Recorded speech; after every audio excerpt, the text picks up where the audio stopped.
یونس نے بیان کیا ابن شہاب سے، وہ ابن کعب بن مالک سے، اور انہیں جابر بن عبداللہ رضی اللہ عنہ نے خبر دی کہ احد کی لڑائی میں ان کے باپ شہید ہو گئے اور قرض چھوڑ گئے۔ قرض خواہوں نے تقاضے میں بڑی شدت کی تو میں نبی کریم صلی اللہ علیہ وسلم کی خدمت میں حاضر ہوا اور آپ سے اس سلسلے میں گفتگو کی۔ آپ نے ان سے فرمایا کہ وہ میرے باغ کی کھجور لے لیں جو بھی ہوں، اور میرے والد کو جو باقی رہ جائے وہ قرض معاف کر دیں، لیکن انہوں نے انکار کیا۔ پھر آپ نے میرا باغ انہیں نہیں دیا اور نہ ان کے لیے پھل توڑوائے، بلکہ فرمایا کہ کل صبح میں تمہارے یہاں آؤں گا۔ صبح کے وقت آپ صلی اللہ علیہ وسلم تشریف لائے اور کھجور کے درختوں میں ٹہلتے رہے اور برکت کی دعا فرماتے رہے۔ پھر میں نے پھل توڑ کر قرض خواہوں کے سارے قرض ادا کر دیے اور میرے پاس کھجور بچ بھی گئی۔ اس کے بعد میں رسول کریم صلی اللہ علیہ وسلم کی خدمت میں حاضر ہوا۔ میں نے آپ کو واقعہ کی اطلاع دی۔ حضرت عمر رضی اللہ عنہ بھی وہیں بیٹھے ہوئے تھے۔ آپ نے ان سے فرمایا، عمر سن رہے ہو؟ حضرت عمر رضی اللہ عنہ نے عرض کیا، ہمیں تو پہلے سے معلوم ہے کہ آپ اللہ کے سچے رسول ہیں۔ قسم خدا کی اس میں کسی شک و شبے کی گنجائش ہی نہیں کہ آپ اللہ کے سچے رسول ہیں۔ صحیح بخاری حدیث نمبر 2601۔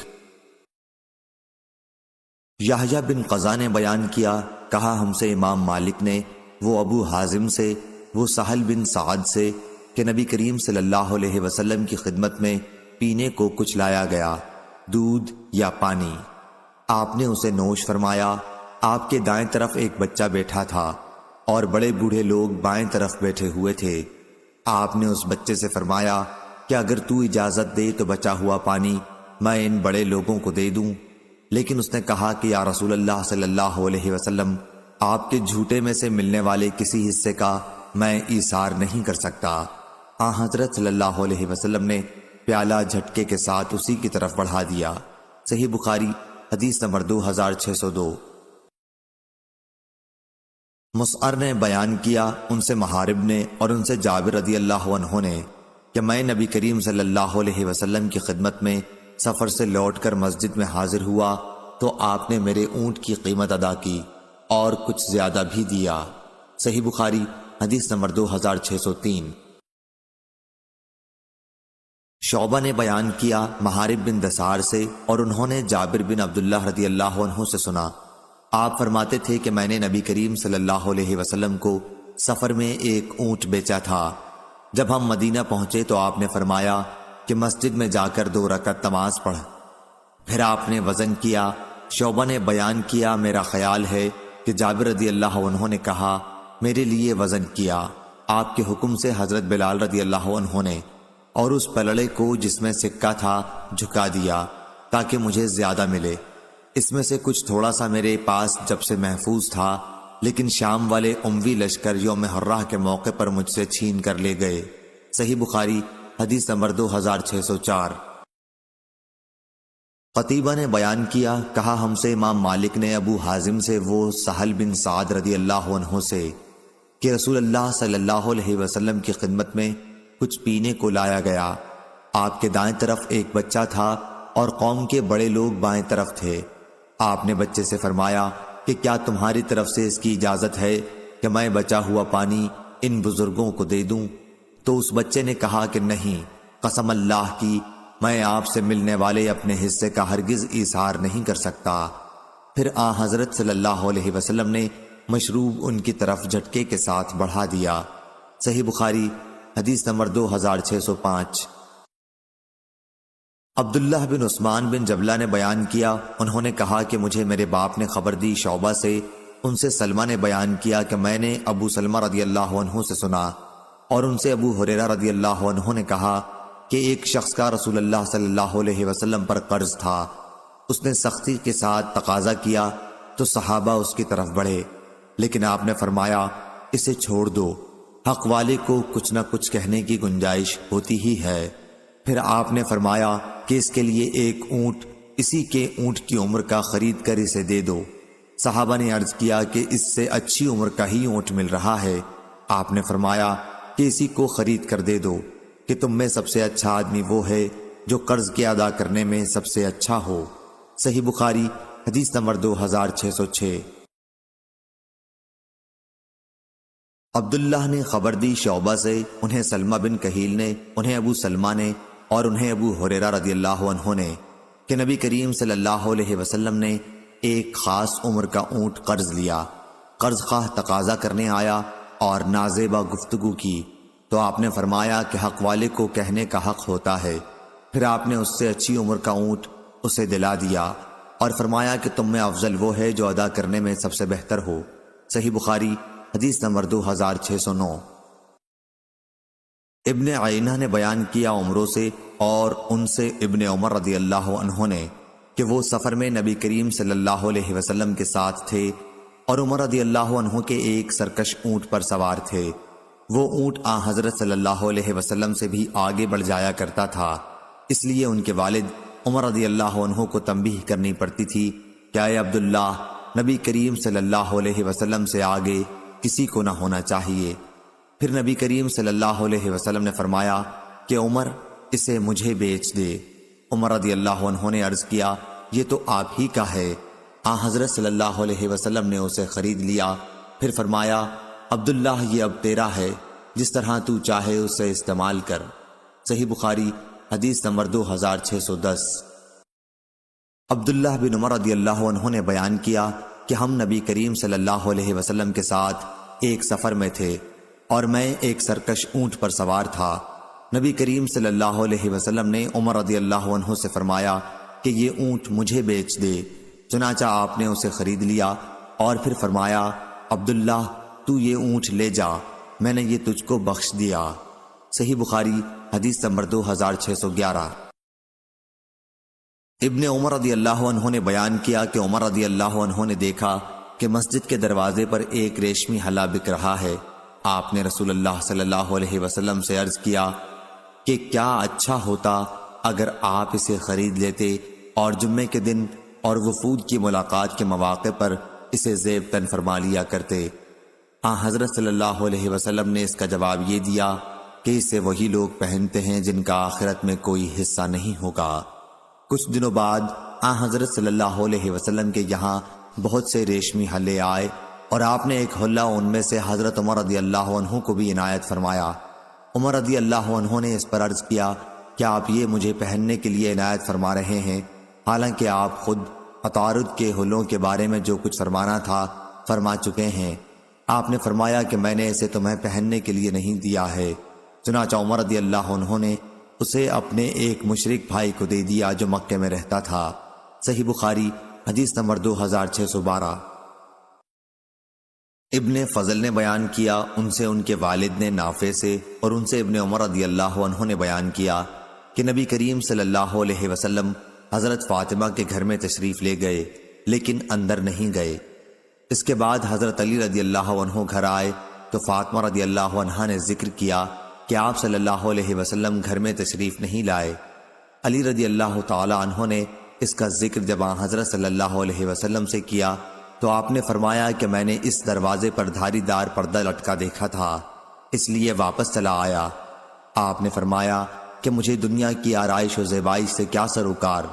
حضرت علی رضی اللہ عنہ آ کر ان سے آپ کی گفتگو کا ذکر کیا تو انہوں نے کہا کہ آپ مجھے جس طرح چاہیں اس سلسلے میں حکم فرمائیں۔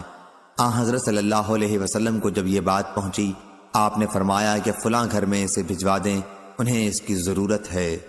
صحیح بخاری حدیث نمبر 2613۔ عبد الملک بن میسرہ نے خبر دی، کہا کہ میں نے زید بن وہب سے سنا کہ حضرت علی رضی اللہ عنہ نے بیان کیا کہ نبی کریم صلی اللہ علیہ وسلم نے مجھے ایک ریشمی حلہ ہدیے میں دیا تو میں نے اسے پہن لیا، لیکن جب غصے کے آثار روئے مبارک پر دیکھے تو اسے اپنی عورتوں میں پھاڑ کر تقسیم کر دیا۔ صحیح بخاری حدیث نمبر 2614۔ شیبان نے بیان کیا قتادہ سے اور ان سے انس رضی اللہ عنہ نے بیان کیا کہ نبی کریم صلی اللہ علیہ وسلم کی خدمت میں دبیز قسم کے ریشم کا ایک جبہ ہدیے کے طور پر پیش کیا گیا۔ آپ اس کے استعمال سے مردوں کو منع فرماتے تھے۔ صحابہ کو بڑی حیرت ہوئی کہ کتنا عمدہ ریشم ہے۔ آپ نے فرمایا تمہیں اس پر حیرت ہے؟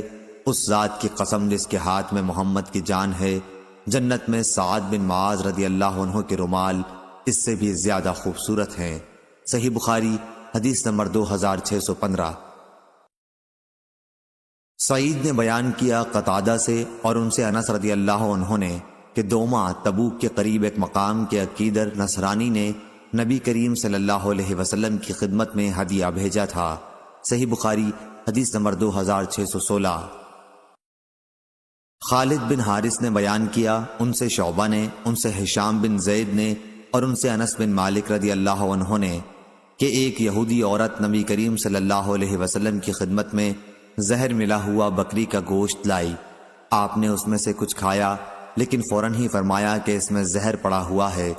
پھر جب اسے لایا گیا اور اس نے زہر ڈالنے کا اقرار بھی کر لیا تو کہا گیا کہ کیوں نہ اسے قتل کر دیا جائے، لیکن آپ نے فرمایا کہ نہیں، اس زہر کا اثر میں نے ہمیشہ نبی کریم صلی اللہ علیہ وسلم کے تعلق میں محسوس کیا۔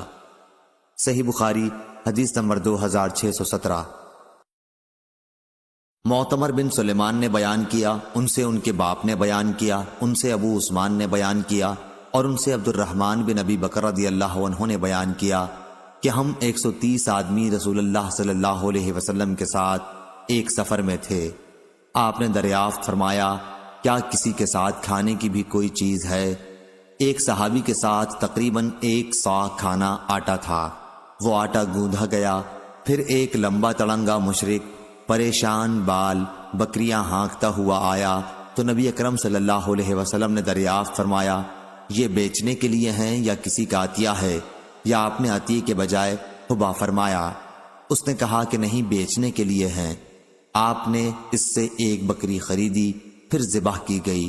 پھر نبی کریم صلی اللہ علیہ وسلم نے اس کی کلیجی بھوننے کے لیے کہا۔ قسم خدا کی 130 اصحاب میں سے ہر ایک کو اس کلیجی میں سے کاٹ کے دیا جو موجود تھے۔ انہیں تو آپ نے فوراً ہی دے دیا، اور جو اس وقت موجود نہیں تھے ان کا حصہ محفوظ رکھ لیا۔ پھر بکری کے گوشت کو 2 بڑی قابوں میں رکھا گیا اور سب نے خوب سیر ہو کر کھایا۔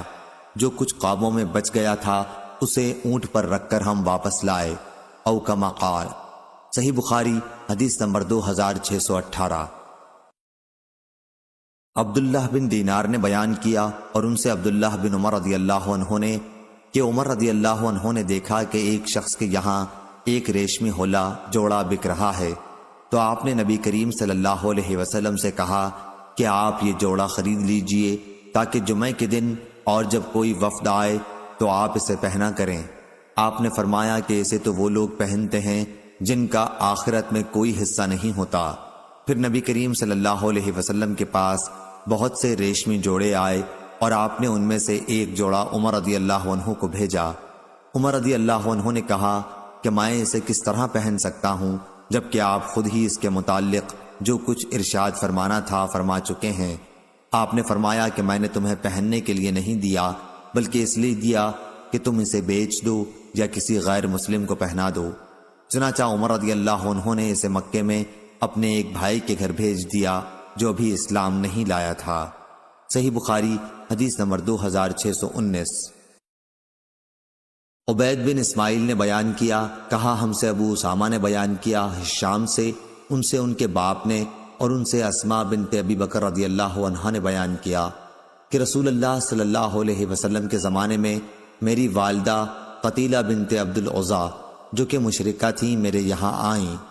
میں نے آپ سے پوچھا، میں نے یہ بھی کہا کہ وہ مجھ سے ملاقات کی بہت خواہش مند ہیں، تو کیا میں اپنی والدہ کے ساتھ صلہ رحمی کر سکتی ہوں؟ حضرت صلی اللہ علیہ وسلم نے فرمایا کہ ہاں، اپنی والدہ کے ساتھ صلہ رحمی کر۔ صحیح بخاری حدیث نمبر 2620۔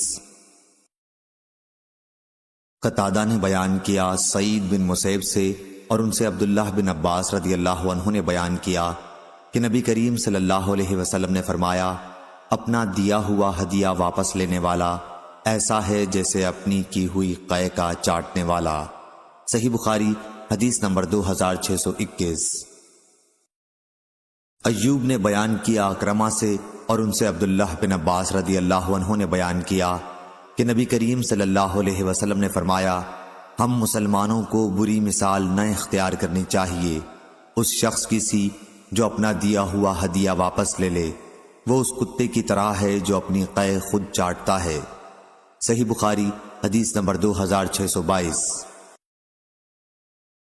امام مالک نے بیان کیا زید بن اسلم سے، ان سے ان کے باپ نے کہ انہوں نے عمر بن خطاب رضی اللہ عنہ سے سنا، آپ نے فرمایا کہ میں نے ایک گھوڑا اللہ کے راستے میں جہاد کے لیے ایک شخص کو دیا، جسے میں نے وہ گھوڑا دیا تھا اس نے اسے دبلا کر دیا، اس لیے میرا ارادہ ہوا کہ اس سے اپنا وہ گھوڑا خرید لوں۔ میرا یہ بھی خیال تھا کہ وہ شخص وہ گھوڑا سستے داموں پر بیچ دے گا، لیکن جب میں نے اس کے بارے میں نبی کریم صلی اللہ علیہ وسلم سے پوچھا تو آپ نے فرمایا کہ تم اسے نہ خریدو، خواہ تمہیں وہ ایک ہی درہم میں کیوں نہ دے، کیونکہ اپنے صدقے کو واپس لینے والا شخص اس کتے کی طرح ہے جو اپنی ہی قے خود چاٹتا ہے۔ صحیح بخاری حدیث نمبر 2623۔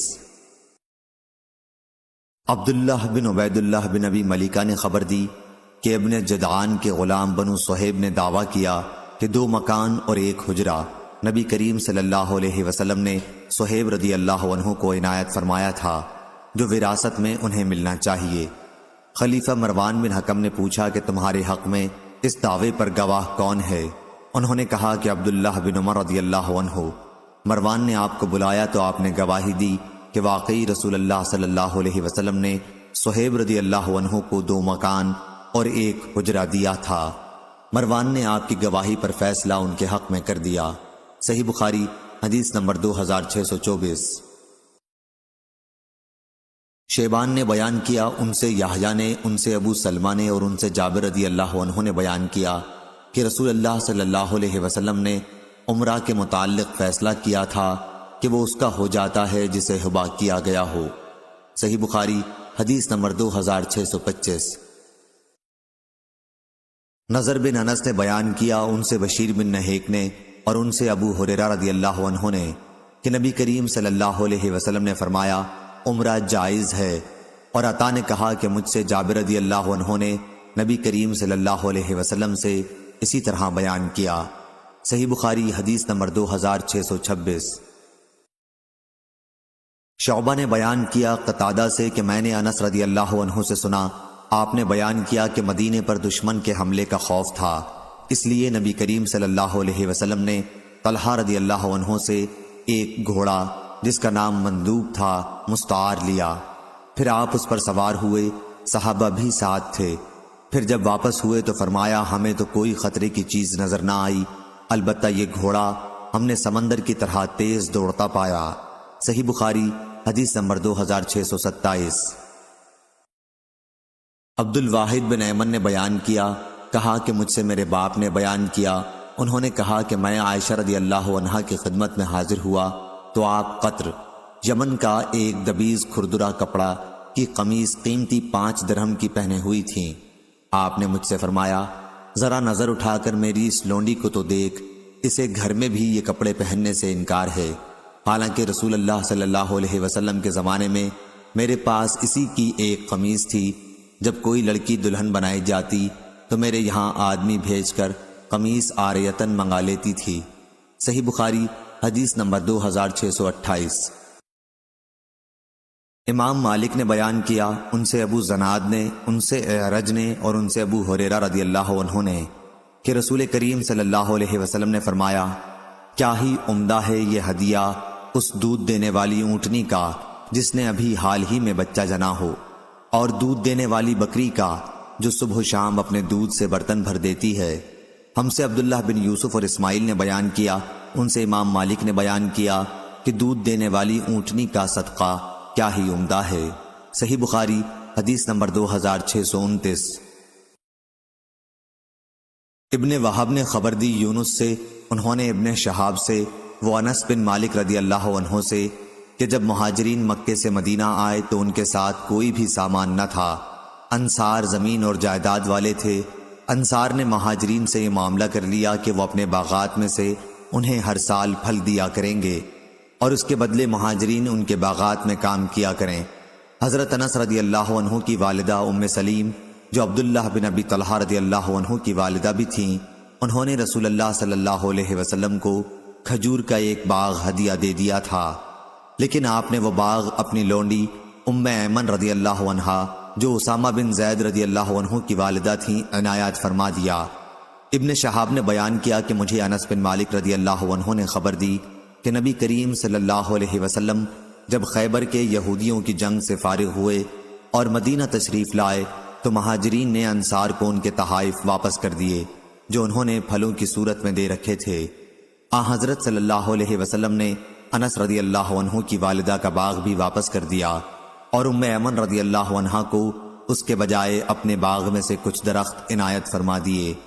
احمد بن شبیب نے بیان کیا انہیں ان کے والد نے خبر دی اور انہیں یونس نے اسی طرح، البتہ اپنی روایت میں بجائے مکانہن من حائطہ کے مکانہن من خالصہ بیان کیا۔ صحیح بخاری حدیث نمبر 2630۔ اوزائی نے بیان کیا حسان بن عطیہ سے، ان سے ابو قبصہ سلولی نے اور انہوں نے عبداللہ بن عمر رضی اللہ عنہ سے سنا۔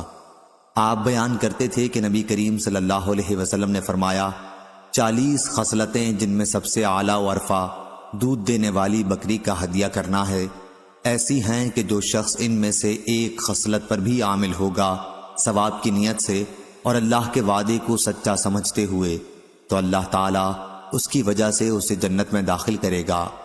حسان نے کہا کہ دودھ دینے والی بکری کے ہدیے کو چھوڑ کر ہم نے سلام کا جواب دینا، چھینکنے والے کا جواب دینا اور تکلیف دینے والی چیز کو راستے سے ہٹا دینے وغیرہ کا شمار کیا تو سب 15 خصلتیں بھی ہم شمار نہ کر سکے۔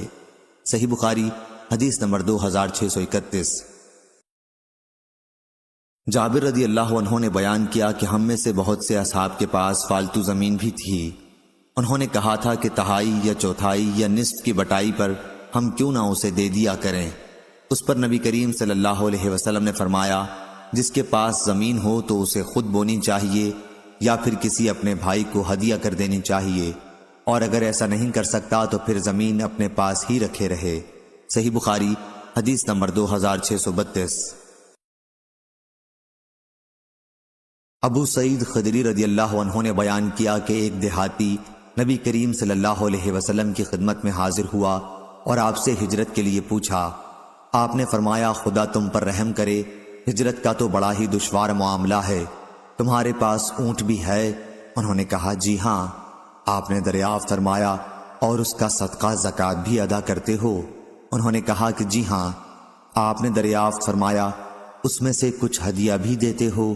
انہوں نے کہا جی ہاں۔ آپ نے دریافت فرمایا تو تم اسے پانی پلانے کے لیے گھاٹ پر لے جانے والے دن دھوتے ہوگے؟ انہوں نے کہا جی ہاں۔ پھر آپ نے فرمایا کہ سمندروں کے پار بھی اگر تم عمل کرو گے تو اللہ تعالیٰ تمہارے عمل میں سے کوئی چیز نہیں چھوڑے گا۔ ایک دیہاتی نے دیگر مہاجرین کی طرح اپنا ملک چھوڑ کر مدینے میں رہنا چاہا۔ آپ جانتے تھے کہ اس سے ہجرت نہ نبھ سکے گی، اس لیے آپ نے فرمایا کہ اپنے ملک میں رہ کر نیک کام کرتا رہے، یہی کافی ہے۔ یہ واقعہ فتح مکہ کے بعد کا ہے جبکہ ہجرت فرض نہیں رہی تھی۔ صحیح بخاری حدیث نمبر 2633۔ طاؤس نے بیان کیا، کہا کہ مجھ سے ان میں سب سے زیادہ اس مخابرہ کے جاننے والے نے بیان کیا، ان کی مراد ابن عباس رضی اللہ عنہ سے تھی، کہ نبی کریم صلی اللہ علیہ وسلم ایک مرتبہ ایسے کھیت کی طرف تشریف لے گئے جس کی کھیتی لہلہا رہی تھی۔ آپ نے دریافت فرمایا کہ یہ کس کا ہے؟ صحابہ رضی اللہ عنہم نے بتلایا کہ فلاں نے اسے کرائے پر لیا ہے۔ اس پر آپ نے فرمایا کہ اگر وہ ہدیتاً دے دیتا تو وہ اس سے بہتر تھا کہ اس پر ایک مقررہ اجرت وصول کرتا۔ صحیح بخاری حدیث نمبر 2634۔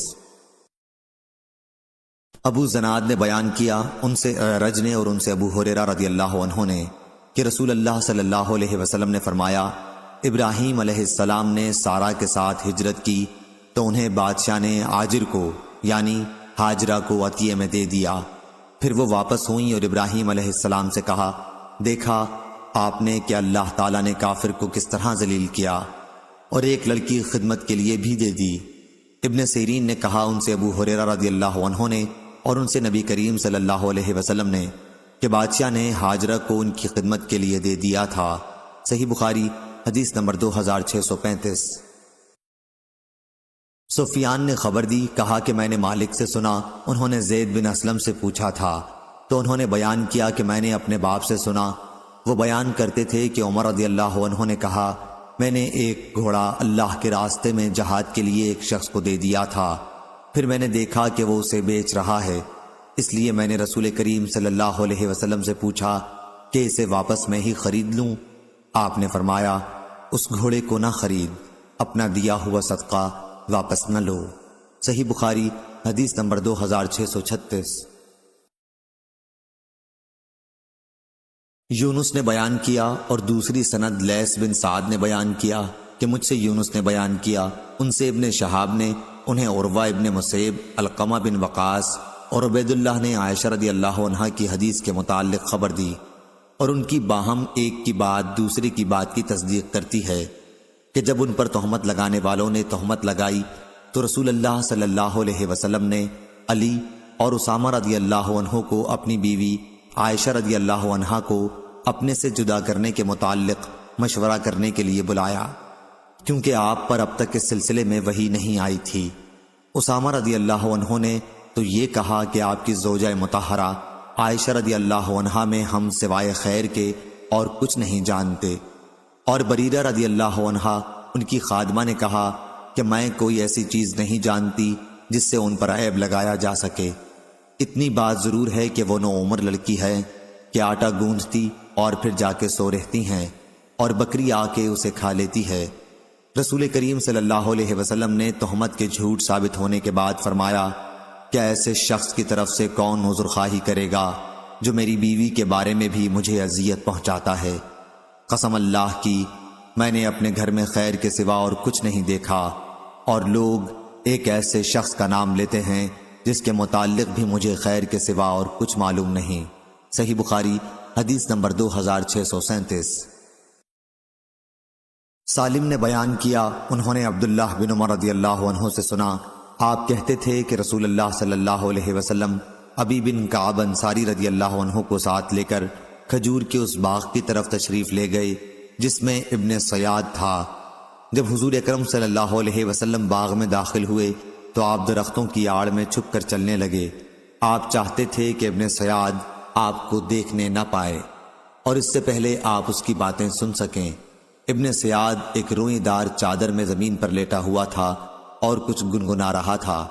ابن سیاد کی ماں نے آن حضرت کو دیکھ لیا کہ آپ درخت کی آڑ لیے چلے آ رہے ہیں، تو وہ کہنے لگی، اے صاف، یہ محمد صلی اللہ علیہ وسلم آ رہے ہیں۔ ابن سیاد ہوشیار ہو گیا۔ رسول اللہ نے فرمایا، اگر اسے اپنے حال پر رہنے دیتی تو بات ظاہر ہو جاتی۔ صحیح بخاری حدیث نمبر 2638۔ سفیان نے بیان کیا ظاہری سے، ان سے عروہ نے اور ان سے عائشہ رضی اللہ عنہا نے کہ رفاع قرظی رضی اللہ عنہا کی بیوی۔ سفیان نے بیان کیا ظاہری سے، ان سے عروہ نے اور ان سے عائشہ رضی اللہ عنہا نے کہ رفاع قرظی رضی اللہ عنہ کی بیوی رسول اللہ صلی اللہ علیہ وسلم کی خدمت میں حاضر ہوئیں اور عرض کیا کہ میں رفاع کے نکاح میں تھی، پھر مجھے انہوں نے طلاق دے دی اور قطعی طلاق دے دی، پھر میں نے عبد الرحمن بن زبیر رضی اللہ عنہ سے شادی کر لی، لیکن ان کے پاس تو شرمگاہ اس کپڑے کی گانٹھ کی طرح ہے۔ آن حضرت صلی اللہ علیہ وسلم نے دریافت کیا، کیا تو رفاع کے پاس دوبارہ جانا چاہتی ہے؟ لیکن تو اس وقت تک ان سے اب شادی نہیں کر سکتی جب تک تو عبد الرحمن بن زبیر کا مزہ نہ چکھ لے اور وہ تمہارا مزہ نہ چکھ لیں۔ اس وقت ابو بکر رضی اللہ عنہ خدمت نبوی میں موجود تھے اور خالد بن سعید بن عاص رضی اللہ عنہ دروازے پر اپنے لیے اندر آنے کی اجازت کا انتظار کر رہے تھے۔ انہوں نے کہا، ابو بکر، کیا اس عورت کو نہیں دیکھتے کہ نبی کریم صلی اللہ علیہ وسلم کے سامنے کس طرح کی باتیں زور زور سے کہہ رہی ہے؟ صحیح بخاری حدیث نمبر 2639۔ عبداللہ بن ابی ملیکہ نے خبر دی اور انہیں عقبہ بن حارث رضی اللہ عنہ نے کہ انہوں نے ابو احاب بن عزیز کی لڑکی سے شادی کی تھی۔ پھر ایک خاتون آئیں اور کہنے لگیں کہ عقبہ کو بھی میں نے دودھ پلایا ہے اور اسے بھی جس سے اس نے شادی کی ہے۔ عقبہ رضی اللہ عنہ نے کہا کہ مجھے تو معلوم نہیں کہ آپ نے مجھے دودھ پلایا ہے اور آپ نے مجھے پہلے اس سلسلے میں کچھ بتایا بھی نہیں تھا۔ پھر انہوں نے آل ابو احاب کے یہاں آدمی بھیجا کہ ان سے اس کے متعلق پوچھے۔ انہوں نے بھی یہی جواب دیا کہ ہمیں معلوم نہیں کہ انہوں نے دودھ پلایا ہے۔ عقبہ رضی اللہ عنہ اب رسول اللہ صلی اللہ علیہ وسلم کی خدمت میں مدینہ حاضر ہوئے اور آپ سے مسئلہ پوچھا۔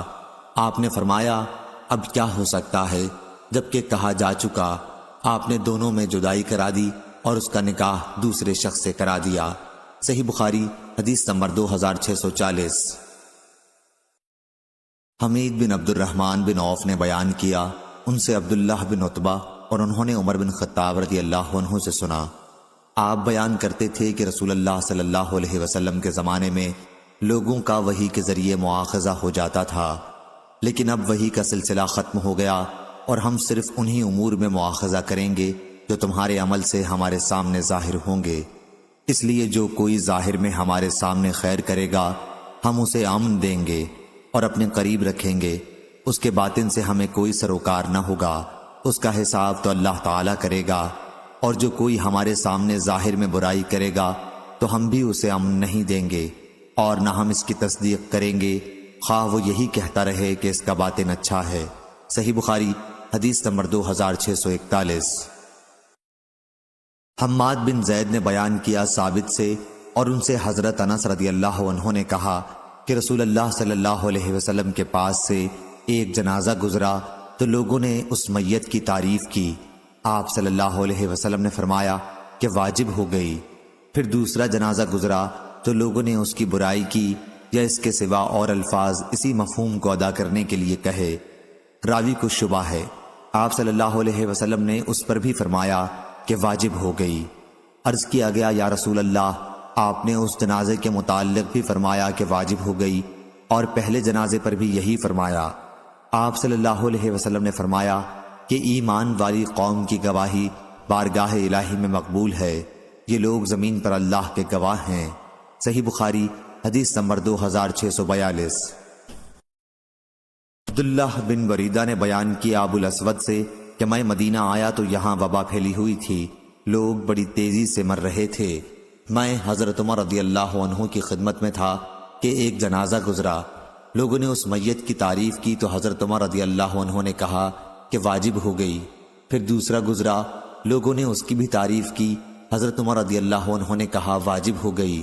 پھر تیسرا گزرا تو لوگوں نے اس کی برائی کی، حضرت عمر رضی اللہ عنہ نے اس کے لیے بھی یہی کہا کہ واجب ہو گئی۔ میں نے پوچھا امیر المومنین کیا چیز واجب ہو گئی؟ انہوں نے کہا میں نے اسی طرح کہا جس طرح نبی کریم صلی اللہ علیہ وسلم نے فرمایا تھا کہ جس مسلمان کے لیے 4 آدمی اچھائی کی گواہی دے دیں اسے اللہ تعالی جنت میں داخل کرتا ہے۔ ہم نے حضرت صلی اللہ علیہ وسلم سے پوچھا اور اگر 3 دیں؟ آپ نے فرمایا کہ 3 پر بھی۔ ہم نے پوچھا اور اگر 2 آدمی گواہی دیں؟ فرمایا 2 پر بھی۔ پھر ہم نے ایک کے متعلق آپ سے نہیں پوچھا۔ صحیح بخاری حدیث نمبر 2643۔ حکم نے خبر دی، انہیں اوراق بن مالک نے، انہیں عروہ بن زبیر نے اور ان سے عائشہ رضی اللہ عنہا نے بیان کیا کہ پردے کا حکم نازل ہونے کے بعد افلاح رضی اللہ عنہ نے مجھ سے گھر میں آنے کی اجازت چاہی تو میں نے ان کو اجازت نہیں دی۔ وہ بولے کہ آپ مجھ سے پردہ کرتی ہیں حالانکہ میں آپ کا دودھ کا چچا ہوں۔ میں نے کہا کہ یہ کیسے؟ تو انہوں نے بتایا کہ میرے بھائی وائل کی عورت نے آپ کو میرے بھائی ہی کا دودھ پلایا تھا۔ حضرت عائشہ رضی اللہ عنہا نے بیان کیا کہ پھر میں نے اس کے متعلق رسول اللہ صلی اللہ علیہ وسلم سے پوچھا تو آپ نے فرمایا کہ افلاح نے سچ کہا ہے، انہیں اندر آنے کی اجازت دے دیا کرو، ان سے پردہ نہیں۔ صحیح بخاری حدیث نمبر 2644۔ قتادہ نے بیان کیا جابر بن زید سے اور ان سے عبداللہ بن عباس رضی اللہ عنہ نے بیان کیا کہ نبی کریم صلی اللہ علیہ وسلم نے حمزہ رضی اللہ عنہ کے صاحبزادی کے باب میں فرمایا کہ یہ میرے لیے حلال نہیں ہو سکتی۔ جو رشتے نسب کی وجہ سے حرام ہو جاتے ہیں وہی دودھ کی وجہ سے بھی حرام ہو جاتے ہیں، یہ تو میرے رضائی بھائی کی لڑکی ہیں۔ صحیح بخاری حدیث نمبر 2645۔ امام مالک نے خبر دی عبداللہ بن ابی بکر سے، وہ عمرہ بنت عبد الرحمن سے، اور انہیں نبی کریم صلی اللہ علیہ وسلم کی زوجہ مطہرہ اور ام المومنین حضرت عائشہ صدیقہ رضی اللہ عنہا نے خبر دی کہ رسول کریم صلی اللہ علیہ وسلم ان کے یہاں تشریف فرما تھے۔ حضرت عائشہ رضی اللہ عنہا نے ایک صحابی کی آواز سنی جو ام المومنین حفصہ کے گھر میں آنے کی اجازت چاہتا تھا۔ حضرت عائشہ رضی اللہ عنہا نے کہا کہ میں نے کہا یا رسول اللہ میرا خیال ہے یہ حفصہ رضی اللہ عنہا کے دودھ کے چچا ہیں۔ انہوں نے عرض کیا یا رسول اللہ یہ صحابی آپ کے گھر میں جس میں حفصہ رہتی ہیں آنے کی اجازت مانگ رہے ہیں۔ انہوں نے بیان کیا کہ آپ نے فرمایا میرا خیال ہے یہ فلاں صاحب حفصہ کے رضائی چچا ہیں۔ پھر حضرت عائشہ رضی اللہ عنہا نے بھی اپنے ایک رضائی چچا کے متعلق پوچھا کہ اگر فلاں زندہ ہوتے تو کیا وہ بے حجاب میرے پاس آ سکتے تھے؟ رسول اللہ صلی اللہ علیہ وسلم نے فرمایا کہ ہاں، دودھ سے بھی وہ تمام رشتے حرام ہو جاتے ہیں جو نسب کی وجہ سے حرام ہوتے ہیں۔ صحیح بخاری حدیث نمبر 2646۔ سفیان نے خبر دی، انہیں اشعث بن ابو شاہثہ نے، انہیں ان کے والد نے، انہیں مسروق نے اور ان سے عائشہ رضی اللہ عنہا نے بیان کیا کہ نبی کریم صلی اللہ علیہ وسلم گھر میں تشریف لائے تو میرے یہاں ایک صاحب ان کے رضائی بھائی بیٹھے ہوئے تھے۔ آپ نے دریافت فرمایا عائشہ یہ کون ہے؟ میں نے عرض کیا کہ یہ میرا رضائی بھائی ہے۔ آپ نے فرمایا عائشہ ذرا دیکھ بھال کر چلو کون تمہارا رضائی بھائی ہے، کیونکہ رضاعت وہی معتبر ہے جو کم سنی میں ہو۔ محمد بن کثیر کے ساتھ اس حدیث کو عبد الرحمن بن مہدی نے سفیان سوری سے روایت کیا ہے۔ صحیح بخاری حدیث نمبر 2647۔ یونس نے بیان کیا، ان سے ابن شہاب نے، انہیں عروہ بن زبیر نے خبر دی کہ ایک عورت نے فتح مکہ پر چوری کر لی تھی۔ پھر اسے رسول اللہ صلی اللہ علیہ وسلم کی خدمت میں حاضر کیا گیا اور آپ کے حکم کے مطابق اس کا ہاتھ کاٹ دیا گیا۔ حضرت عائشہ رضی اللہ عنہا نے بیان کیا کہ پھر انہوں نے اچھی طرح توبہ کر لی اور شادی کر لی۔ اس کے بعد وہ آتی تھیں تو میں ان کی ضرورت رسول اللہ صلی اللہ علیہ وسلم کی خدمت میں پیش کر دیا کرتی تھی۔ صحیح بخاری حدیث نمبر 2648۔ لیث نے بیان کیا عقیل سے، وہ ابن شہاب سے، ان سے عبید اللہ بن عبداللہ نے اور ان سے زید بن خالد رضی اللہ عنہ نے کہ رسول اللہ صلی اللہ علیہ وسلم نے ان لوگوں کے لیے جو شادی شدہ نہ ہوں اور زنا کریں یہ حکم دیا تھا کہ انہیں 100 کوڑے لگائے جائیں اور 1 سال کے لیے جلا وطن کر دیا جائے۔ صحیح بخاری حدیث نمبر 2649۔ عبداللہ بن مبارک نے خبر دی، کہا ہم کو ابی حیان تیمین یحییٰ بن سعید نے، انہیں شعبی نے اور ان سے نعمان بن بشیر رضی اللہ عنہ نے بیان کیا کہ میری ماں نے میرے باپ سے مجھے ایک چیز ہبہ دینے کے لیے کہا۔ پہلے تو انہوں نے انکار کیا کیونکہ دوسری بیوی کے بھی اولاد تھی، پھر راضی ہو گئے اور مجھے وہ چیز ہبہ کر دی۔ لیکن ماں نے کہا کہ جب تک آپ نبی کریم صلی اللہ علیہ وسلم کو اس معاملے میں گواہ نہ بنائیں میں اس پر راضی نہ ہوں گی۔ چنانچہ والد میرا ہاتھ پکڑ کر نبی کریم صلی اللہ علیہ وسلم کی خدمت میں حاضر ہوئے۔ میں ابھی 9 عمر تھا۔ انہوں نے عرض کیا کہ اس لڑکے کی ماں عمرہ بنت رواحہ رضی اللہ عنہا مجھ سے ایک چیز اسے ہبہ کرنے کے لیے کہہ رہی ہیں۔ آپ صلی اللہ علیہ وسلم نے دریافت فرمایا اس کے علاوہ اور بھی تمہارے لڑکے ہیں؟ انہوں نے کہا کہ ہاں ہیں۔ نعمان رضی اللہ عنہ نے بیان کیا، میرا خیال ہے کہ حضرت صلی اللہ علیہ وسلم نے اس پر فرمایا تو مجھ کو ظلم کی بات پر گواہ نہ بنا۔ اور ابو حریز نے شعبی سے یہ نقل کیا کہ آپ نے فرمایا میں ظلم کی بات پر گواہ نہیں بنتا۔ صحیح بخاری حدیث نمبر 2650۔ ابو جمرہ نے بیان کیا کہ میں نے زہدم بن مضرب رضی اللہ عنہ سے سنا کہ میں نے عمران بن حسین رضی اللہ عنہ سے سنا اور انہوں نے بیان کیا کہ رسول اللہ صلی اللہ علیہ وسلم نے فرمایا کہ تم میں سب سے بہتر میرے زمانے کے لوگ صحابہ ہیں، پھر وہ لوگ جو ان کے بعد آئیں گے تابعین، پھر وہ لوگ جو اس کے بھی بعد آئیں گے تبع تابعین۔ عمران نے بیان کیا کہ میں نہیں جانتا حضرت صلی اللہ علیہ وسلم نے 2 زمانوں کا اپنے بعد ذکر فرمایا یا 3 کا۔ پھر آپ نے فرمایا کہ تمہارے بعد ایسے لوگ پیدا ہوں گے جو چور ہوں گے، جن میں دیانت کا نام نہ ہوگا، ان سے گواہی دینے کے لیے نہیں کہا جائے گا، لیکن وہ گواہیاں دیتے پھریں گے، نظریں مانیں گے لیکن پوری نہیں کریں گے، موٹاپا ان میں عام ہوگا۔ صحیح بخاری حدیث نمبر 2651۔ سفیان نے خبر دی منصور سے، انہوں نے ابراہیم نخعی سے، انہیں عبیدہ نے اور ان سے عبداللہ رضی اللہ عنہ نے بیان کیا کہ نبی کریم صلی اللہ علیہ وسلم نے فرمایا سب سے بہتر میرے زمانے کے لوگ ہیں، پھر وہ لوگ جو اس کے بعد ہوں گے، پھر وہ لوگ جو اس کے بعد ہوں گے، اور اس کے بعد ایسے لوگوں کا زمانہ آئے گا جو قسم سے پہلے گواہی دیں گے اور گواہی سے پہلے قسم کھائیں گے۔ ابراہیم نخعی رحمہ اللہ نے بیان کیا کہ ہمارے بڑے بزرگ شہادت اور عہد کا لفظ زبان سے نکالنے پر ہمیں مارتے تھے۔ صحیح بخاری حدیث نمبر 2652۔ عبداللہ بن منیر نے بیان کیا، کہا ہم نے وہب بن جریر اور عبداللہ بن ابراہیم سے سنا۔ عبداللہ بن منیر نے بیان کیا، کہا ہم نے وہب بن جریر اور عبد الملک بن ابراہیم سے سنا۔ انہوں نے بیان کیا کہ ہم سے شعبہ نے بیان کیا، ان سے عبید اللہ بن ابی بکر بن انس نے، اور ان سے انس رضی اللہ عنہ نے بیان کیا کہ رسول اللہ صلی اللہ علیہ وسلم سے کبیرہ گناہوں کے متعلق پوچھا گیا تو آپ نے فرمایا کہ اللہ کے ساتھ کسی کو شریک ٹھہرانا، ماں باپ کی نافرمانی کرنا، کسی کی جان لینا اور جھوٹی گواہی دینا۔ اس روایت کے مطابق غندر، ابو عامر، بہز اور عبد الصمد نے شعبہ سے کی ہے۔ صحیح بخاری حدیث نمبر 2653۔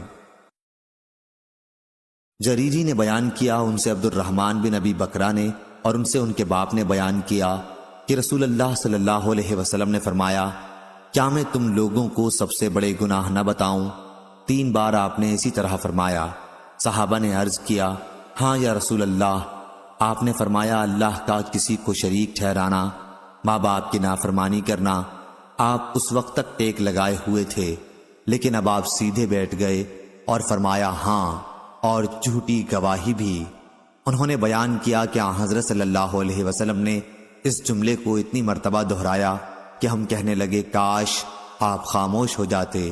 اسماعیل بن ابراہیم نے بیان کیا، ان سے جریری نے بیان کیا اور ان سے عبد الرحمن نے بیان کیا۔